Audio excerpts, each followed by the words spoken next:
मच मच गे, करतौ मच मच गे।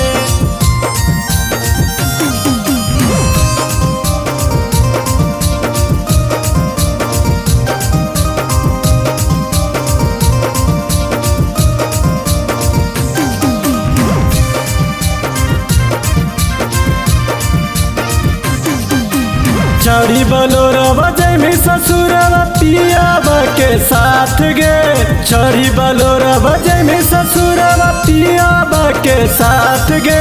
दहेजवा दियल पलंगे छौड़ी करतौ मच मच गे, दहेजवा दियल पलंगे छौड़ी करतौ मच मच गे।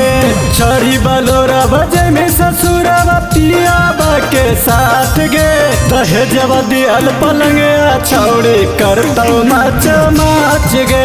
दहेजवा दियल पलंगे छौड़ी करतौ मच मच गे, करतौ मच मच गे,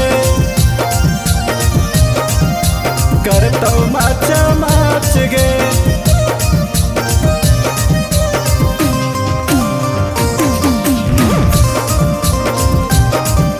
दहेजवा दियल पलंगे छौड़ी करतौ मच मच गे। दिन दुपारी छौड़ी कीली लगाई तो बेड पे सुता के छौड़ी माजा उठाई तो। दिन दुपारी छौड़ी कीली लगाई तो बेड पे सुता के छौड़ी माजा उठाई तो।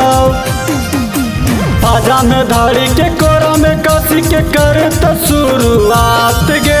दहेजवा दियल पलंगे छौड़ी करतौ मच मच गे, दहेजवा दियल पलंगे छौड़ी करतौ मच मच गे, करतौ मच मच गे,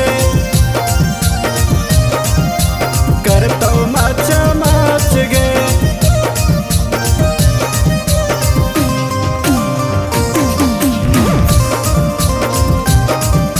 दहेजवा दियल पलंगे छौड़ी करतौ मच मच गे। चढ़ली जवनिया छौड़ी करत पूरा यूज गे, माइनस प्लस सटत होई जैतो फ्यूज गे, होई जैतो फ्यूज गे। चढ़ली जवनिया छौड़ी करत पूरा यूज गे, माइनस प्लस सटत होई जैतो फ्यूज गे। आशीष पप्पू माजा ले तो बेजोड़ गे। दहेजवा दियल पलंगे छौड़ी करतौ मच मच गे, दहेजवा दियल पलंगे छौड़ी करतौ मच मच गे।